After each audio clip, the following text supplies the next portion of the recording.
नमस्कार। आज द्वितीय थर पर राज्यर माननीय मुख्यमंत्री तथा अर्थमंत्री श्रीजुक्त मोहन चरण माझी महोदय 2026-27 बजेट उपस्थापन करिसेंती। गत वर्ष भरी ए वर्ष मध्य ओडिया संस्कृति परंपरार प्राणकेन्द्र प्रभु जगन्नाथଙ୍କ निकट रे आमे ए बजेट टी समर्पण करुछु एवं पुरी रे 1000 कोटी टंका व्यय विश्वस्तरीय श्री जगन्नाथ संग्रहालय तथा लाइब्रेरी प्रतिष्ठा पाई मध्य ए बजेट रे घोषणा होईछि। एहा सहित गुंडीचा मंदिर, एमआर मठ, रघुनंदन पाठागार रो आध्यात्मिक गौरव को फेरई आनिबा पाई मध्य ए बजेट रे व्यय अटकल रखा जाईछि। ता सहित ओडिशार गौरवमय इतिहास को विश्व दरबार रे पहुंचेइबा पाई भुवनेश्वर रे 800 कोटी टंका व्यय रे एक विश्व मानर म्यूजियम प्रतिष्ठा लगी मध्य बजेट रे प्रावधान रही। केवल सेतिक नुहे, आम सामरिक कलार गोटे प्रकृष्ट निदर्शन हेउछि छौ। ये छौर मध्य विकास पाई बारिपदारे मयूरभंज छौ एकाडेमी स्थापन पाई मध्य पदक्षेप निया जाउछि। सेहि भली भाबरे महिमा धर्मर प्रचारक तथा पृष्ठपोषक संत कवि भीम भोईंकर कर्मभूमि खलियापाली को मध्य विकसित करबा पाई 35 कोटी टंकार प्रावधान राज्य सरकार रखिछंती। एहा सहित महिला सशक्तिकरण केवल उच्चारण रे सीमित होइके रही नाही। ओडिशा रे नूतन सरकार गठन हैला परे महिला सशक्तिकरण को वास्तव रे क्रियान्वयन करबा पाई अनेक परियोजना राज्य सरकार करिछंती। आज मध्य मुख्यमंत्री कन्या सुमंगल योजना रे गोटे जुगान्तकारी पदक्षेप ने जाइछि, जोंथिरे झियोटीए जन्म हेबा समय रे 20,000 टंका संचय करा जिवो। ए संचय उपकरणटी कामरे लागिबो सेतेबेले जेतेबेले झियोटी स्नातक समाप्त करिबो। ए स्नातक समाप्त कला परे ताकू 1,00,001 टंका प्रदान करा जिवो।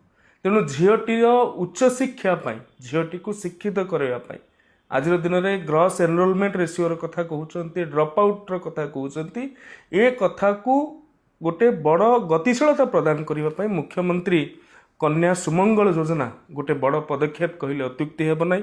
से भली भाव में उच्च शिक्षा भित्तिभूमि विकास लगी 470 कोटी टंका प्रावधान राज्य सरकार तरफ करा जाइछि। ओडिशार विभिन्न कॉलेज मानकर भित्तिभूमि जनित विकास ए माध्यम रे हेई परिबो। ता सहित माननीय मुख्यमंत्री को कृतज्ञता एवं धन्यवाद जनइबी, जो भली भाव में ओडिशा रे आउ 4टी नुआ सरकारी विश्वविद्यालय 4टी जिले में प्रतिष्ठा करने व्यय अटकल रखा जाइछि। केन्द्रापड़ा, जगतसिंहपुर, झारसुगुड़ा एवं भद्रक ये 4टी जिले में अनेक दिनरू दाबी रही आसीतिला। निश्चित भाव में जातीय शिक्षा नीति 2020 कहूछि जे प्रत्येक जिले में आम विश्वविद्यालय स्थापन करवा। 2036 विकसित ओडिशा लक्ष्य को आम हासिल करवा।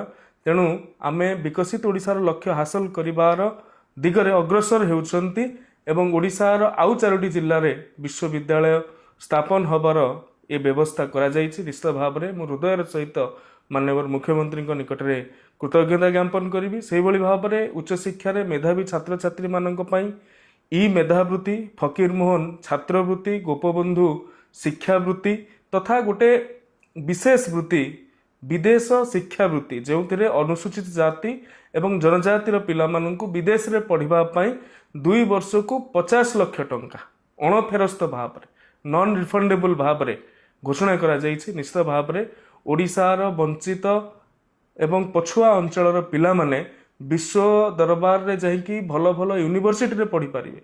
भल यूनिवर्सिटी रु लेटर आसुथुला किंतु सेमाने अर्थ अभाव जनित कारणरू जाइकी सेठारे जोग देई पारनुथुले, शिक्षा लाभ करि पारनुथुले। ए कथा को राज्य सरकार दूरीभूत करिसेंती। क्रीडा क्षेत्र में मध्य ओडिशा तार गौरव को अब्याहत रखिछि। प्रत्येक ब्लॉक रे जो प्रस्तावित थिला स्टेडियम कार्यक्रम हवा पाई 4,124 कोटी टंकार व्ययबराद करा जाइछि। ता सहित आउ एक बड़ घोषणा गोठपाटना ठारे भुवनेश्वर गोठपाटना ठारे मध्य गोटे विश्वस्तरीय क्रीडा कॉम्प्लेक्स निर्माण करबा पई मध्य माननीय मुख्यमंत्री जो घोषणा थिला ताहाकू त्वरान्वित करा जाइछि। युवपीढ़ी को नियुक्ति देवार संकल्प राज्य सरकार रही अछि। खाली थिबा पदवी पूरण करने राज्य सरकार संकल्प रही। विगत दिन मानक विगत मास मानक पाखापाखि 25टी विभाग रे 39,000 रु अधिक युवक युवती मानक नियुक्ति प्रदान करा जायछि एवं आहुरी 43,000 टी पदवी रे युवक युवती मानक नियुक्ति देवार प्रक्रिया मध्य चालू रही। तेणु जो 1.5 लाख पदवी पूरण कथा कहूले ए बजेट टी संपूर्ण रूपे साकार करुछि।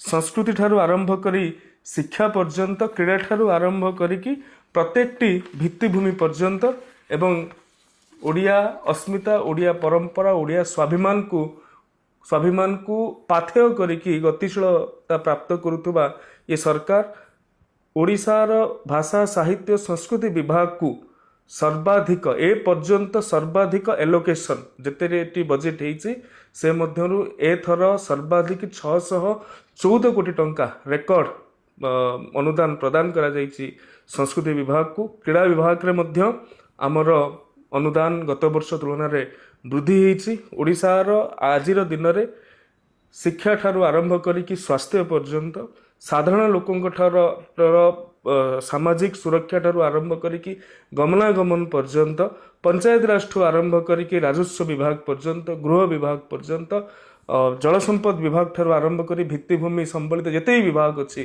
सब विभाग मानव संबलित जेते विभाग अच्छी सब विभाग एवं गवर्नेंस संबलित जेते विभाग अच्छी सब विभाग को व्यापक परिमाण रे अनुदान प्रदान करिकी एथर बजेट पाखापाखि 3,10,000 कोटी रे पहुंची। निश्चित भाव में प्रतिटी ओडियार गौरव वृद्धि करिबारे ये बजेट सहायक हेबो बोली मैं आशा व्यक्त करुछि। आउ थरे मान्य मुख्यमंत्री महोदय एवं मान्य प्रधानमंत्री महोदय जहाँकर परिकल्पना थिला गोटे विकसित ओडिशार निर्माण करिबा पई पूर्वोदय करिबा पई तांको मध्य कृतज्ञता एवं धन्यवाद ज्ञापन करुछि। वंदे उत्कल जननी, जय जगन्नाथ, भारत माता की जय। नमस्कार। अधिक जानिबा पई आम चैनल को लाइक शेयर सब्सक्राइब करबा को आदौ भूलु नाही। सतेज खबर सठिक खबर आमे देखाइबो खबर पछर खबर।